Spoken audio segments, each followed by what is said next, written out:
You got your earpiece fully charged? It is. I charged it this morning. I think I told you I learned the trick is you only put one in at a time. So when this one dies, I then go to the other. All right. Well, good afternoon, everybody. My name is Benjamin Horowitz. I am the chapter president for the Long Island FEI chapter. I'm happy to have everybody here on this awesome webinar that we have put together with one of our sponsors, MetLife. Stephanie, who is a rock star at her organization, who I have worked with for quite some time, and she works with me on many of my clients. She has graciously offered to do this phenomenal webinar for our chapter. So, with that being said, I am going to kick it on over to Stephanie. Awesome. Thanks, Benji, for the intro. Really appreciate it. I'm really happy to be here today. Nice to have the opportunity to speak to all of you and meet you in this virtual environment. I think we were just mentioning, I can't see any of your faces, but I know that you're on, and I hope to make the content that we go through interesting for you today. So just to kind of start us off, we'll be discussing how to maximize the return on investment on your organization's benefit spend. So when I say return on investment, I not only mean the money that your organization is potentially spending on benefits, but also the time that your organization is spending to put together a benefits strategy, both of which are extremely valuable, as I'm sure all of you feel. However, because the employees that you have at your organization are really the bloodline of your organization, and what they need is very important, you need to consider what needs to be put together in regards to your benefit strategy, because without those hardworking, dedicated employees, your organization really can't set out what it needs to do. So as I go through the presentation today and share more on this topic, I do want to preface that I'll be referencing observations that I've made based on data from MetLife's most recent employee benefit trend study. Each year, it's really neat, MetLife puts together an employee benefit trend study that surveys employees and employers and consolidates all of that data to share trends in the employee benefit space. We then utilize those trends to advise employers and HR teams on how to build a strong and resilient workforce. So as we go through the content, I am completely open to making this presentation an open dialogue to whatever extent all of you feel comfortable. So if anybody has any questions or comments, please feel free to send them through in the chat. I'll be sure to check the chat when I can and go ahead and answer any of those questions.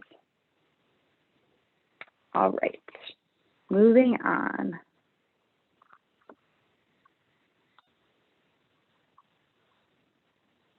Okay, so to start us off, I am going to give all of you a brief overview of what we'll be spending the time today talking about. So the first thing that we'll talk about, which I'm sure has been on everybody's minds for the past almost year and a half, is how the pandemic has really reshaped what we know as our former workplace.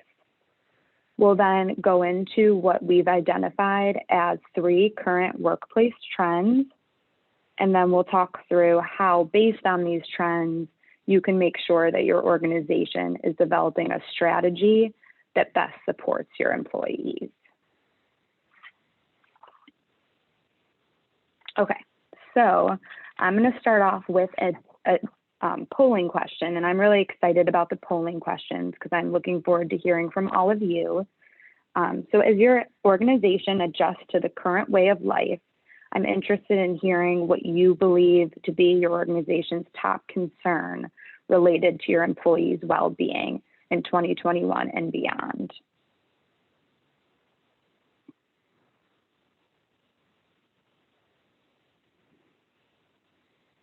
It's possible that some of you believe multiple of these selections are top concerns, but please feel free to select the one that's best. All right, awesome. Okay, so it looks like it was pretty evenly split between those who felt like their organization's top concern was either the employees or their family members getting COVID and employees' productivity. Yeah, the good thing is with vaccines and the current change of environment, employees and family members getting COVID is less likely to be a concern at this given moment. But it really looks like most of you identified employees' overall well-being as being a top concern for your organization.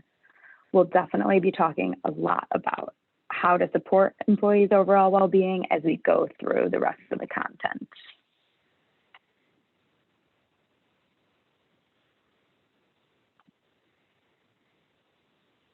All right. I think my slides may be lagging a little bit. Okay, here we go. So I'm sure all of you feel that it has been a truly crazy year and one like any other that I have ever lived through. Without a doubt, the world of work has changed and brought along new challenges and unprecedented demands. Everyone has been affected by the pandemic, whether it's directly or indirectly through family and friends. And as employers are bringing employees back to the office, we have to remember that everyone's had different experiences. So I'm sure for a lot of you on the call, that's really a large area of focus at this given moment, returning to work and what that means for you and your employees. I actually am back at work. MetLife has allowed us to volunteer to go back to the office if it's the right fit for us. So this has been a really great experience to be back in my office setting, but one that was definitely thoroughly thought through. And there's a lot of changes in being back to the office. So given that return to work is probably at the top of most of your minds, what employers will definitely need to keep in mind is that employees do have different concerns with returning to work than they did 14 months ago. And companies need to invest in what we're calling the future of work. Everyone's lives have been transformed, and in order to adjust, many companies need to take measurable strides to adapt business models to meet the new ways of working. However, these new ways of working have not diminished the concerns that employers have historically had on their workforce. These are potentially some of the concerns that all of you have on the phone today, and actually one of you called them out in the polling question, and that is productivity. Productivity concerns continue to trend high based on the study that we did, with 63% of employers being concerned about how productive their employees are. So although there is that concern around productivity, the good news is that employers are becoming increasingly sensitive to the needs of their workforce, with 60% of employers telling MetLife that they're concerned about the competitiveness of their benefit offering. So we'll dive into that even more so later, but this leads into it being really necessary for employers to enhance benefits packages with an emphasis on physical, mental, financial, and social well-being, which a lot of you called out being something that's really important right now, employees' overall well-being. Okay, so as our country, the economy, and the workplace push forward, there are workplace trends that are defining 2021 and beyond. These trends provide a rare opportunity for employers to redesign the employee experience and prepare the workforce for a transformed world. Today on this call, I'm specifically going to review 3 of the top workplace trends with all of you. The first one is that the shifts in the workplace have provided an opportunity for employers to address the safety, well-being, and protection needs of their workforce. Employee well-being is predicted to have the greatest impact on the workforce of the future, at 74% of respondents agreeing, which definitely aligns with what we just saw in the last polling question. Furthermore, there's a lot of interest in the continuation of the ability to work from home and that there needs to be support from employers to help employees manage their mental health, their stress, and their burnout. The next stat that I'll share with you is that 72% of employees stated that their family's safety, protection, and well-being is more important to them now than ever before. And 86% of employees say finances are a top source of stress for them now and in the future. I'm sure all of you are aware of this, but financial matters are a major source of stress for people, and they can lead to major distractions at work. Financial stress is also a major contributor to poor mental health. Just to share another stat with all of you, in a recent study by PwC, it was highlighted that employees would be unprepared for an extended economic downturn or recession, and that 38% of employees have less than $1,000 saved to deal with emergency expenses, such as unexpected medical needs. So I'm sure all of you can find that stat pretty alarming, as I believe the typical recommendation is to have 3 or 4 months of living expenses saved in case emergencies arise. Additionally, as employers look to tackle productivity concerns, it's also important to highlight that 27% of employees say that they're less productive at work because of financial worries. All right, so that really covers the first trend that I wanted to share with all of you, but I wanted to dive a little bit deeper, as I know that I just rattled off a ton of statistics. What I do think is most important to take away from all the statistics that I shared is that employee well-being is really what's predicted to have the greatest impact on the workforce of the future. So let's talk through what that means and make sure that everybody feels comfortable with understanding what well-being entails. So supporting employees in the areas of mental, financial, physical, and social leads to what we call holistic well-being. And being well in each of these areas would include the following. For mental well-being, it has to do with our thoughts and feelings and how a person copes with the ups and downs of everyday life. For financial well-being, it's a state of where a person can fully meet current and ongoing financial obligations and feel secure with their financial future. Physical well-being is the ability to perform physical activities and carry out social roles that are not hindered by physical limitations and experiences of bodily pain.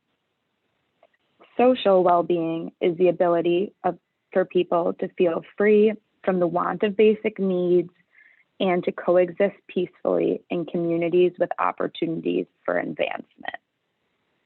Historically, employers have only been focused on supporting their employees in 1 or 2 of these areas that I just mentioned. For example, an employer may be offering medical or dental insurance for their employees, but hasn't considered programs and resources that support employees' mental health. Really, the stress of the pandemic has made it evident that employers need to support their employees in each of these 4 areas so that employees can bring their best selves to the workplace. Supporting holistic well-being increases employee engagement, productivity, and loyalty. So hopefully all of you feel comfortable with understanding what holistic well-being is. We're next going to move on to another polling question, as I'm interested to find out if your company is currently taking part in any of the options I've listed here. So is your organization currently promoting the safety, protection, and well-being of your employees with any of the following? Please select the choice that makes the most sense for you. The flexibility with working from home. Your organization is offering resources to help employees manage stress and burnout. Your organization is providing a diverse benefits package, or none of the options that are listed above.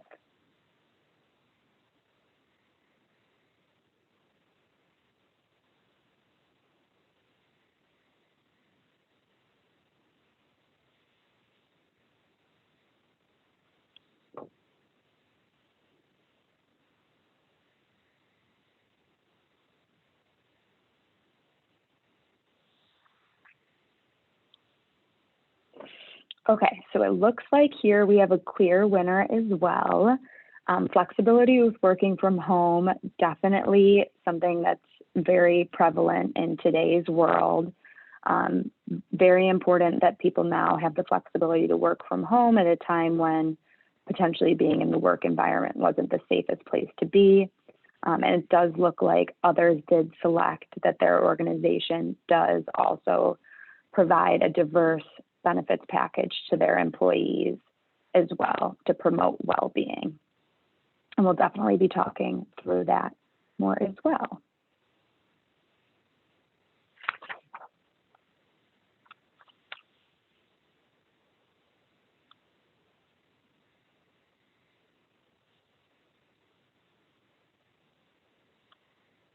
All right, apologies about the delay with switching slides. Okay, so next we're going to dive into what we're calling our second trend that's defining today's workforce. So again, I don't mean to sound like a broken record, but COVID has really forced changes in the way that people work. For example, we just talked about a lot of working from home, and it's also disrupted what many were comfortable with in regards to teamwork, collaboration, and knowledge sharing. This has caused the workforce to experience new challenges and daily stress. On a positive note, these changes do present an opportunity for organizations to increase engagement and productivity amongst their employees. So an employer that really takes time to invest and create an overarching plan that includes a better employee experience is embracing the idea of building a resilient workforce. Our research from the MetLife Employee Benefit Trend Study does highlight that 82% of employers believe employee resiliency is important to business recovery and adapting to the new normal. So you may be wondering what employers can do to cultivate resilience amongst their employees.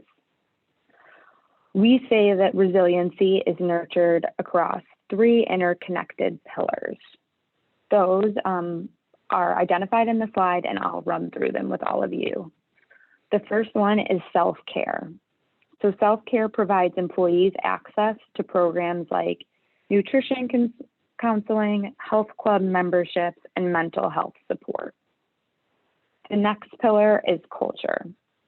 This is when an organization can create a welcoming environment for their employees and invest in their managerial and in managerial training to ensure that their managers are fostering the right culture at the organization. The last pillar is support for employees. This is how organizations bolster resilience by expanding benefits programs and other employee programs. All right, this is the next polling question that I have for all of you today. I'm interested to find out, this may apply to those of you that selected diverse benefits package as being something that your organization provides, but what benefits beyond medical insurance do you believe that would be most important to your company's employees?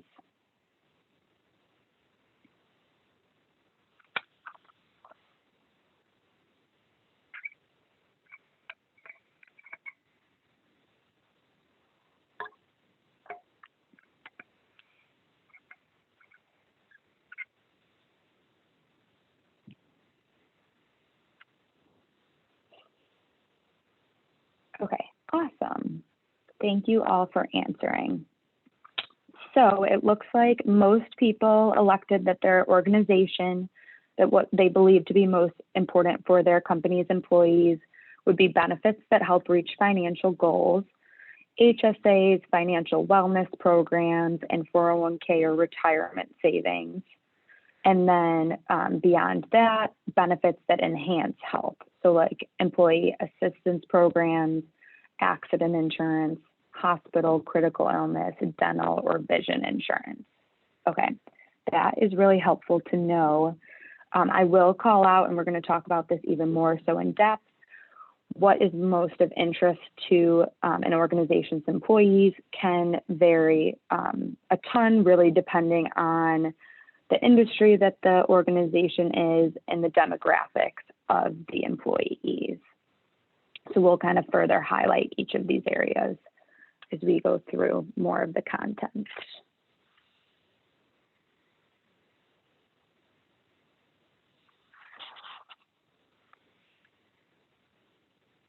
All right, so the third trend that was identified in this year's study was that there should be an employee-first approach to benefits.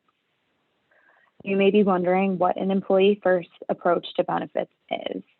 And that's really when a company provides an employee the ability to truly decide what coverage is right for them. Therefore, it provides greater flexibility and choice of benefits for your organization's workforce. An employee-first approach to benefits also integrates personal and family health along with financial well-being and a strong communication strategy around the available benefits. So to further dive into the employee-first approach to benefits, this slide really lays out what we're calling to be a working blueprint to benefits. It's a holistic view that recognizes and supports the interconnectedness of benefits to support physical, mental, social, and financial health. And I know based on the last polling question, financial health is definitely something that you believe would be important for your employees of the organization that you work for. So on this screen, we've broken out the blueprint into 6 categories. And each of these categories provides an overview of types of coverage and what they would help your employees achieve. So I'm going to run through them with all of you. The first one that's laid out on the blueprint is taking charge of your health, ensuring health inside and out for your employees and their families. Benefits that would be offered in this space would be things like medical insurance, employee assistance programs, and mental health programs. The next one are lines of coverage that enhance the health coverage that you have for your employees. Lines of coverage here would be dental and vision. Products that protect your employees' way of life would be accident, hospital, critical illness, cancer, or disability insurance. And lines of coverage that secure your family's future would be life insurance. Those lines of coverage that would help safeguard the household for your employees and help them protect things that are important to them would be lines of coverage such as legal insurance, pet insurance, auto and home, or identity theft. And then finally, one that I know is important to those of you that are on the line are lines of coverage that help your employees reach their financial goals and take control of everyday spending, savings, and retirement. These are products like health savings accounts, 401k and retirement savings, and financial wellness programs. So hopefully that, brief overview helps all of you understand what potential offerings could be for your employees and where there may be opportunities to enhance the current coverage that's available for them. A good example that I just want to highlight based on what I have included in the blueprint is one that I think is more unique, and that's pet insurance. So I'm sure maybe some of you even on the line went through this during the pandemic, but I know that I had a lot of family and friends that did. They decided to adopt a cat or a dog from an animal shelter during while we were all at home and while they had time to care for and train the pet. However, along with a pet, oftentimes comes potentially unexpected expenses. So pet insurance would be something that would be a solution to help solve for that potential concern. The most interesting part about an employer offering this coverage to their employees is that it's something that can be offered to employees at no cost to the employer. With an offering like pet insurance, an employee pays a discounted group rate for the coverage if they decide to enroll. So the fact that the employer doesn't need to pay for this coverage, it isn't unique only to pet insurance. There are other lines of coverage listed on this slide that can be offered at either little or no cost to the employer, but really ends up offering greater choice to your organization's employees. Something that I also do feel is important to mention is that the benefits shown on this blueprint are only effective at offering employee protection and well-being if your organization adopts a communication plan beyond open enrollment. So our research shows that 7 in 10 employees do want to hear from their business leaders about their benefits after they've signed up for them. And the good news is that more than half of employers say they're increasing benefits communication this upcoming year. So not only, just to kind of recap, not only is considering a wider range of employee benefits important, but making sure that there's a strategy in place to educate your employees on what's available and keep them informed on how they can use the coverage is key in making sure that they are getting what they need out of the coverage.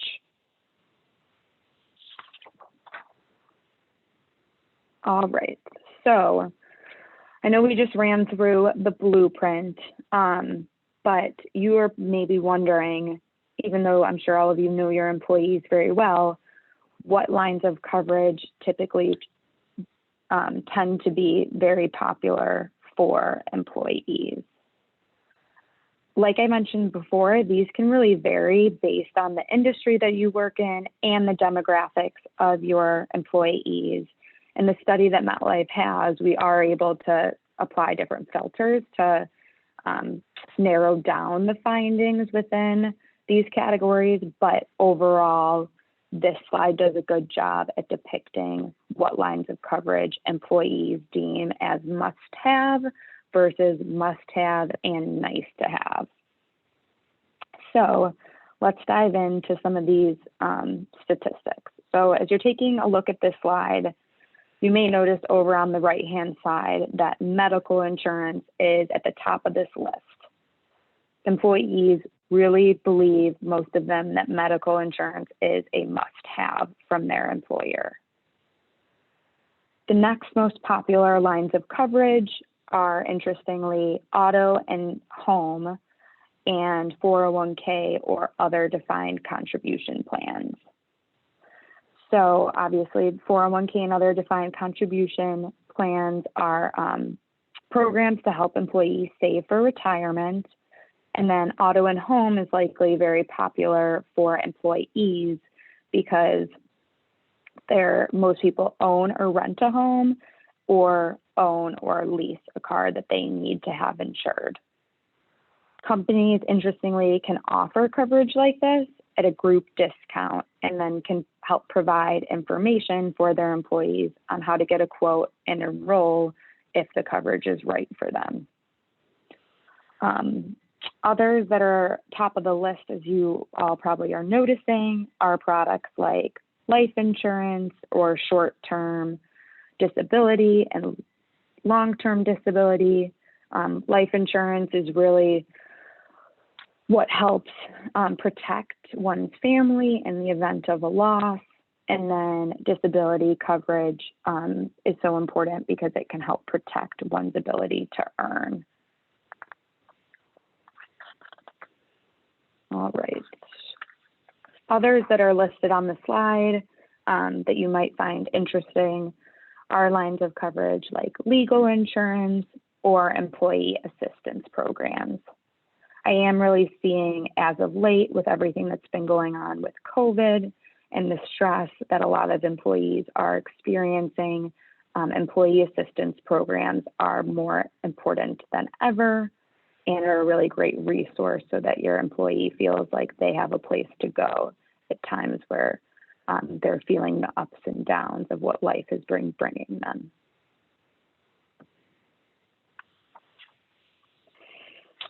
All right, so we talked a lot about the current trends in the workforce and what employees are looking for and what lines of coverage may be of interest to your employees, and you may be wondering what you do with all of this information that I just spewed at you. So let's definitely dive into what your organization should be keeping in mind when developing a cost-effective and thoughtful benefit strategy. The first thing that I'm going to call out that should be considered is voluntary benefits. So voluntary benefits are similar to what I just mentioned with pet insurance, and they're benefits that are either somewhat or fully paid for by the employees.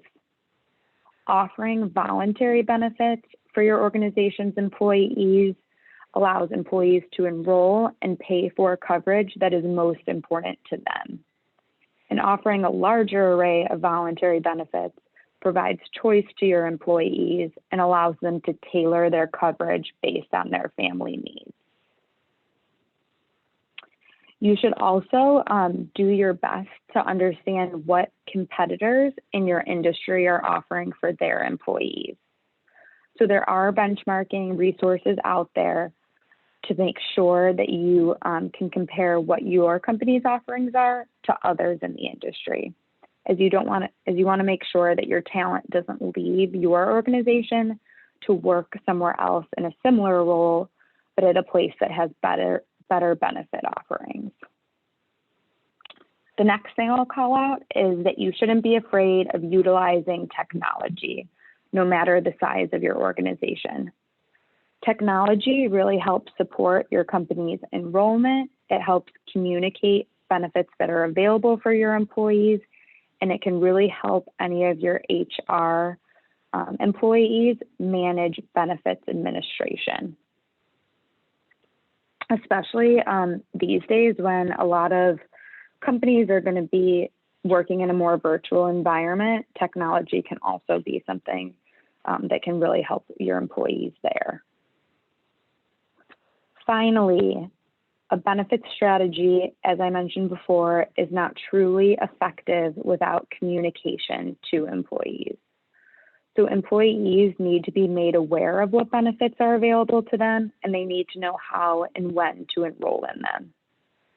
Engaging with employees on their benefits helps the employees make educated decisions around their coverage, and it helps them support their overall well-being. And I don't know how your employees currently feel about it at all of the organizations that you work at, but benefits can really be something that's overwhelming and confusing for a lot of people. And so not only communicating about those benefits, but making sure that they're explained in a way that makes sense is really should be an area of focus when developing a thoughtful benefit strategy. All right, so as I kind of wrap up this portion of my presentation, I do want to kind of continue to mention that creating a more robust benefits offering for your employees that supports well-being and encourages resilience does not need to come at a cost for your organization. There are plenty of benefits offerings, such as those that are listed on this slide, beyond medical insurance, that can be an offer to your employees to help ensure that those employees are happier, healthier, and that they're more loyal to your organization.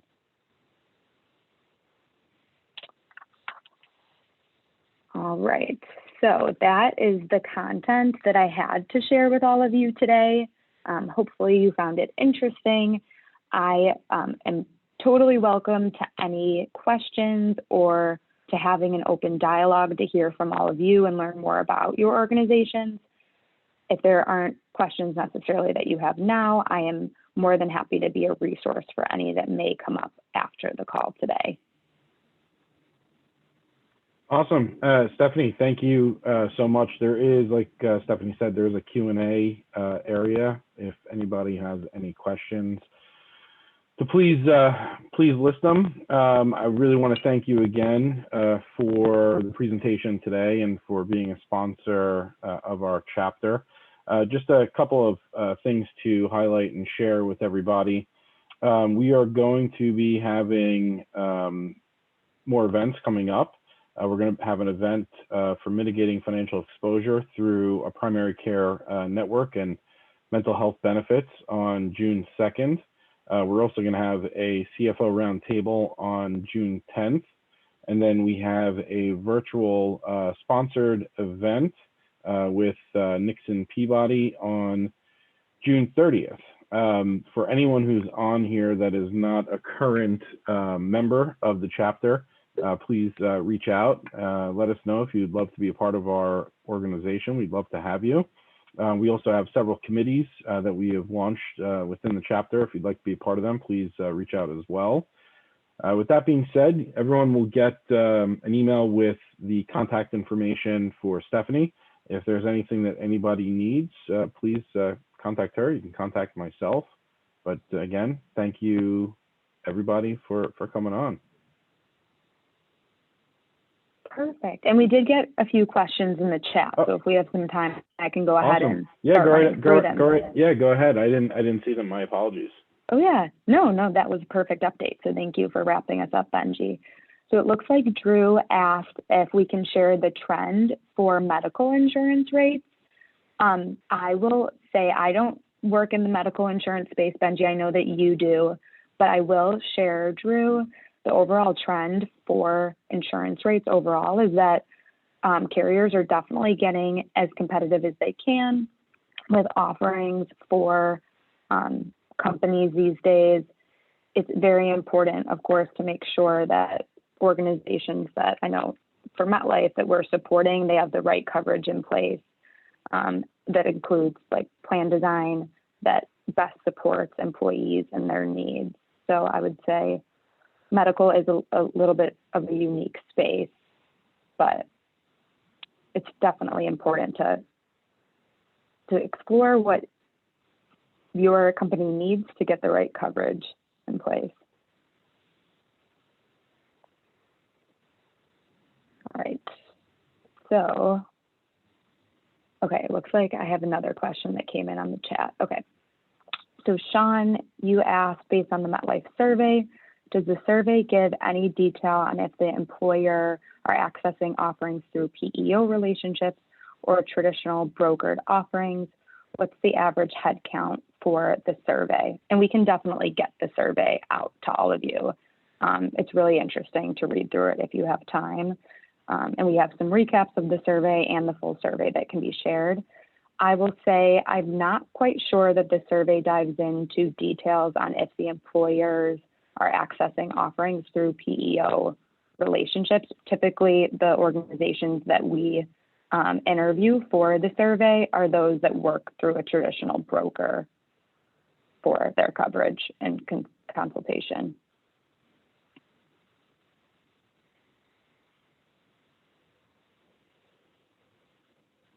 All right. Are there any other questions at the moment? I don't think I see any more questions.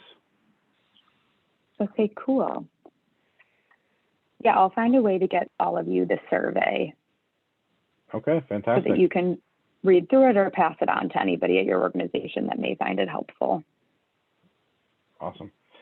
All right, well, Stephanie, thank you again, and thank you to everybody who came on to today's webinar with MetLife. Hope everyone has a fantastic rest of the day, and I'll see you all soon. Thank you. Thanks, everybody.